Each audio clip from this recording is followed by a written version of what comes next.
네, 감사합니다. 예. 여기 잘 쓰겠습니다. 예, 고맙습니다. 네. 네. 네, 우리 청사모 진심으로 감사드리고요. 저희 10대 지기는 가정박 청소년들에 대해서 저희가 집중적으로 이제 일을 하고 있어요. 특히 이제 지역적으로는 경기 북부 지역이라고 해서요. 의정부, 양주, 동두천, 포천, 연천 지역에 있는 친구들이 이제 가출하는 아이들, 옛날에 그렇게 불렀는데요. 이제 집을 나온 아이들도 뭔가 다른 어떤 결심을 하려면 일단 의정부를 나와야 됩니다. 그래서 저희 목적이 뭐냐면, 그래서 조기 발견해서 조기 개입하자. 드림마을 프로젝트를 좀 하고 있어요. 그게 뭐냐면 발견하는 것부터 시작해서 자립하는 데까지. 예, 그래서 청소년 쉼터를 일시, 단기, 그리고 그룹홈을 저희가 같이 운영하고 있거든요. 그리고 자립하고 나면은 그 아이들이 자립할 수 있는 자립지원관까지, 그래서 6개 기관을 지금 현재 운영을 하고 있습니다. 예를 든다면, 한 가지만 예를 든다면, 애들이 용돈이 필요할까요, 안 할까요? 그렇죠. 만약에 용돈이 없으면 어떤 일이 벌어지냐면요, 옆에 있는 친구 돈이 자기 돈인 줄 알아요. 용돈은 현금성 지원이라고 해서 아이들한테 줄 수가 없답니다. 예. 그래서 이제 꼭 큰 돈은 아니지만 애들한테 한 달에 보통 중학생은 한 3만 원, 이제 고등학생은 한 5만 원 정도 이렇게 주는데요. 이제 그 정도 돈을 줄 수 있는 후원을 저희가 좀 계속 모집을 했는데, 그게 조금 모자랄 때 이제 고민이 많았거든요. 근데 이게 청사무에서 이렇게 고생해서 이렇게 해주신 이 후원금이 그런 데 사용이 됩니다. 예. 그리고 아이들이 이제 그런 일 거의 많지는 않은데요. 너무 많이 아프면 한 아이당 20만 원까지만 쓸 수 있어요. 예. 근데 20만 원 이상 들어가는 일이 가끔 생기거든요. 예, 그럴 때 이제 이런 돈을 모아가지고 이제 그런 아이들한테 이제 사용하는데 저희가 쓰고 있습니다. 내년에는 저희가 아이들을 위해서 밥집을 하나 운영을 하려고 그래요.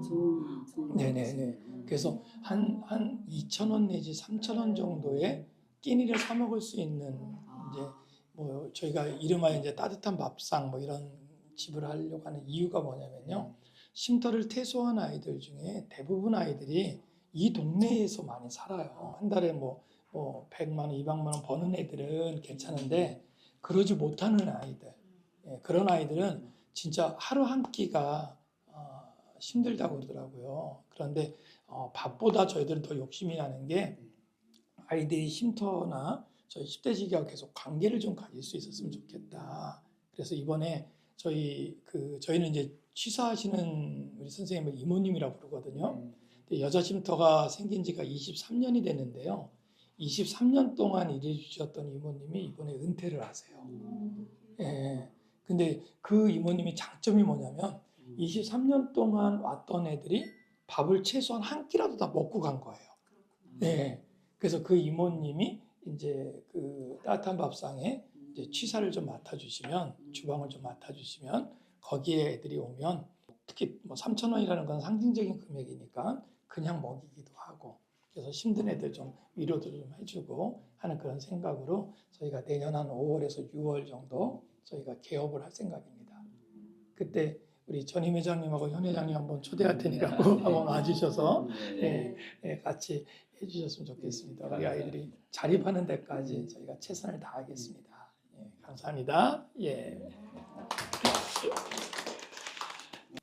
지원을 받지 못하는 청소년, 그러니까 성장을 했는데 보호종료 아동 같이 네네. 퇴소한 아이들. 그런 사람을 소개받았으면 좋겠다, 후원하고 싶게 이런 기도를 하고 있었거든요. 예. 여기에 있었네요. 네. 저희가 이제 보육원에서 네네. 퇴소한 아이들은 이제 그 애들도 많이 힘들대요. 근데 이제 그 친구들은 이제 자립정착금이나 기본적인 정부가 이렇게 시스템으로 주는 어느 정도 일정 금액이 좀 있어요. 근데 쉼터는 그게 없어요.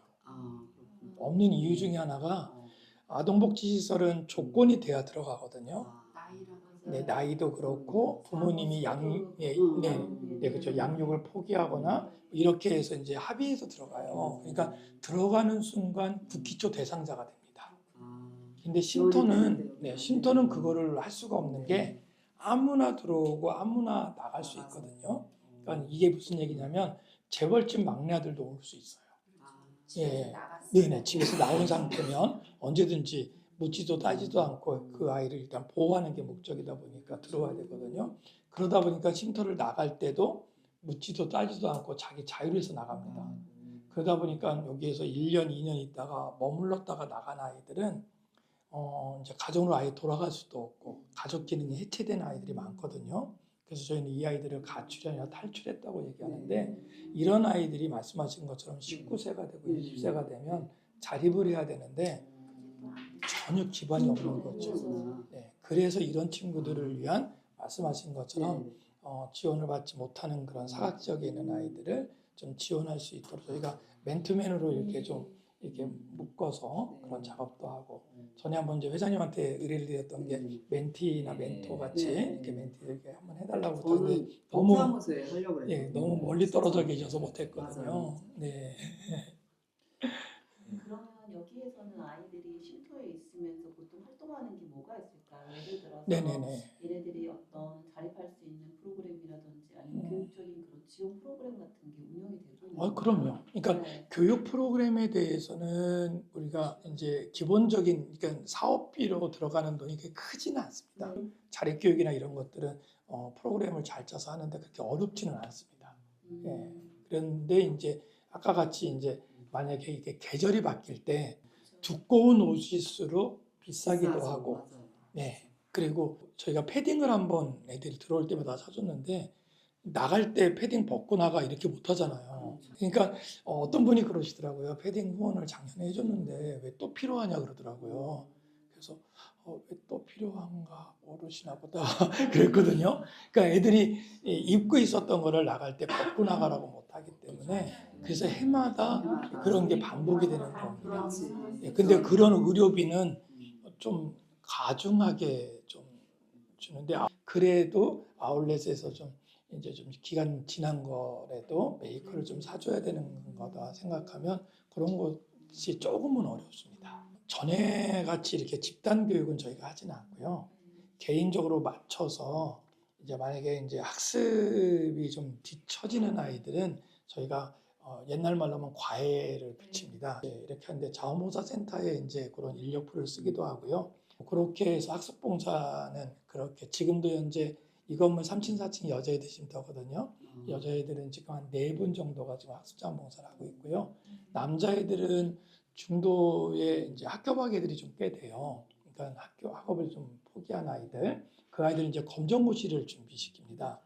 그래서 학교 밖 청소년 지원센터를 통해서 지원을 받으면서 이제 코칭을 받는데 그럼에도 불구하고 개인 학습이 너무 안 된 애들은 바닥부터 해야 되니까 그런 것들은 또 비슷한 대로 학습 봉사를 좀 붙이고 있고요. 또 그런 외적인 거에 대한 자격증은 저희가 주로 학원을 보내면서 자격증 취득을 하게 합니다. 그러니까 비용이 굉장히 많이 들거든요. 네, 적지는 않습니다. 그래서 저희 기준이요. 18세 이하의 아이들은 무조건 학업을 복귀시키는 겁니다. 네네. 요즘에 뭐 아이들 생각에는 나 뭐 중졸만 해도 뭐 고등학교 중퇴만 돼도 살 수 있다고 생각하는데 뭐 저희가 이제 한 25년 이런 일을 했거든요. 하다 보니까 애들이 크고 결혼하고 나서 자기가 중졸인 걸 밝히기가 너무 싫은 거예요. 예, 그래서 그 나이 때도 다시 검정고시 보고 막 이런 애도 생기거든요. 그래서 18세 이하에 있는 아이들은 무조건 학업을 좀 학교를 다니던 애들은 집이 아무리 멀어도 왜냐면 애들이 이제 자기 집에서 멀리 떨어져 오니까요. 거기를 이제 전철 권역만 되면 보냅니다. 예, 근데 너무 멀 경우에는 그 근처에 있는 쉼터하고 연락을 해서 이제 저희가 이관을 지켜서 학업을 계속할 수 있도록 하고요. 그러지 않은 아이들 같은 경우 중퇴인데 중학교 졸업인데 너무 나이가 많아서 뭐 17, 18살에 다시 고등학교를 다니기가 좀 어려우니까 이런 아이들은 그냥 아예 검정고시를 치르게 해서 학업을 취득하게 합니다. 애들이 저희가 이제 자립 요인이라고 저희는 표현을 하는데요. 자립을 할 때 애들 표현은 그래요. 돈이 있으면 자립할 거라고 생각하거든요.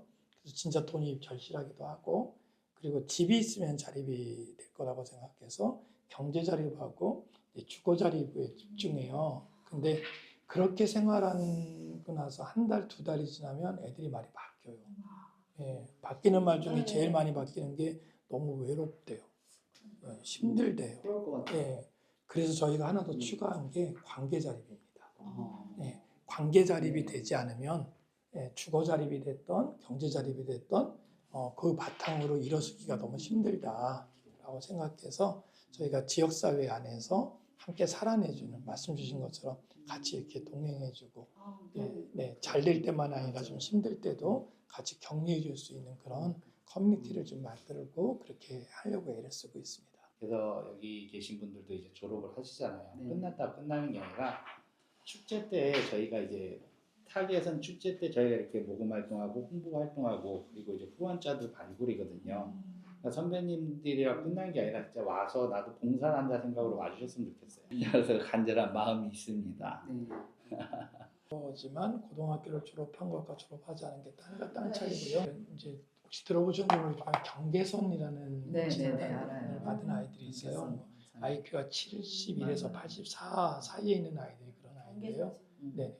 그런 친구들인데도 불구하고 대학 생활을 경험하고 학교를 공부하면서 수학 능력이 떨어져 많이 힘들어했지만 그 과정을 잘 이겨내서 졸업했던 아이는 그래도 자기 몫을 합니다.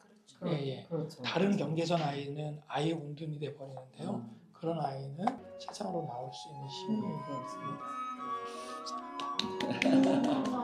감사합니다.